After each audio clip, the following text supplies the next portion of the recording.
शीर्षक रेहान और छोटी गाजर। रेहान एक खुश मिजाज लड़का था जिसे बाहर खेलना बहुत पसंद था। वो तेज दौड़ सकता था, पेड़ों पर चढ़ सकता था और अपने घर के पास वाली सड़क पर साइकिल चला सकता था। लेकिन एक चीज थी जो रेहान को बिल्कुल पसंद नहीं थी, सब्जियां। जब भी उसकी माँ उसकी थाली में सब्जियां परोसती, वो चुपचाप उन्हें एक तरफ कर देता और बाकी खाना ही खा लेता। एक दोपहर रेहान अपनी दादी के घर गया। उनके घर के पीछे एक छोटा सा बगीचा था जो हरे भरे पौधों से भरा हुआ था। वहाँ टमाटर, पालक और चमकीली नारंगी गाजरें साफ सुथरी कतारों में उग रही थीं। बगीचा बहुत ताज़ा और जीवन से भरा हुआ लग रहा था। रेहान अपनी दादी को पौधों में धीरे धीरे पानी देते हुए देखता रहा।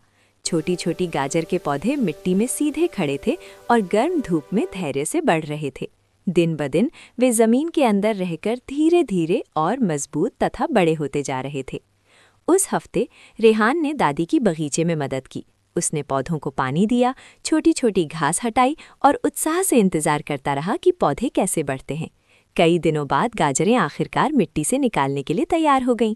जब रेहान ने धीरे से एक गाजर को मिट्टी से बाहर निकाला तो वो ये देखकर हैरान रह गया कि वो कितनी मजबूत और चमकदार थी। वो गाजर चुपचाप जमीन के नीचे बढ़ती रही थी और हर दिन मेहनत करके मजबूत और स्वस्थ बनी थी। रेहान को अब एक महत्वपूर्ण बात समझ में आने लगी।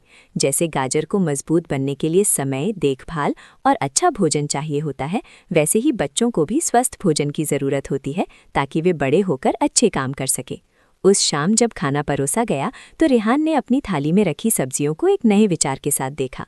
बगीचे की छोटी गाजर ने उसे याद दिलाया कि ताकत और विकास धैर्य और अच्छे चुनावों से आते हैं। उस दिन के बाद से रेहान खुशी खुशी सब्जियां खाने लगा, क्योंकि उसे पता था कि हर छोटा स्वस्थ कदम उसे और मजबूत और बेहतर बना रहा है।